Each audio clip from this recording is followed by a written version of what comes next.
Marie-Lise Lebranchu, bonjour. Merci de répondre à nos questions.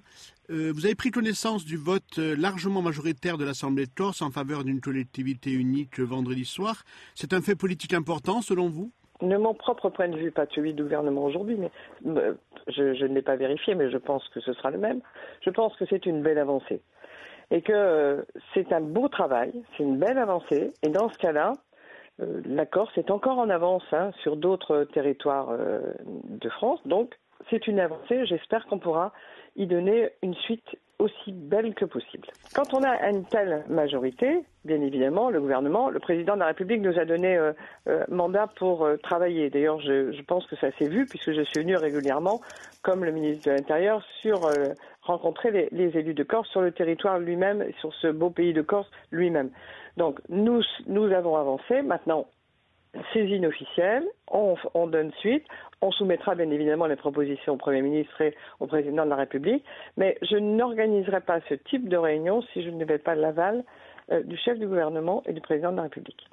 Est-ce que le calendrier doit être modifié? Est-ce qu'on doit quand même faire les élections cantonales ou bien faut-il faire un référendum en amont pour faire valider par le peuple? Alors, je pense que ça peut passer par la loi. Je pense, moi, aujourd'hui, sur le calendrier des cantonales, qu'il y aurait un risque inconstitutionnel à les supprimer. Il faut regarder ça avec le ministre de l'Intérieur qui n'en a pas encore été saisi officiellement.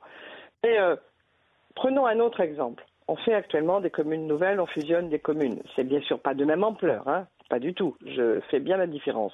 Mais dans ces communes-là, il a été décidé de garder les élus en place, même avec des institutions qui évoluent jusqu'à la fin de leur mandat.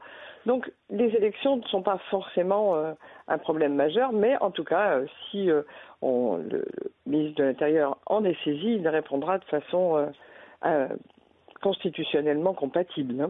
On verra ça pour les cantonales, ça me semble difficile, et pour le reste. Mais prenons d'abord les choses, je dirais, dans le bon ordre. Il y a une bonne évolution, une bonne proposition, un vote très majoritaire, donc qui oblige le gouvernement et qui, je dirais tout à fait volontairement, va recevoir le plus rapidement possible, après la saisine officielle, une délégation d'élus, entre moi-même bien sûr, et le ministre de l'Intérieur.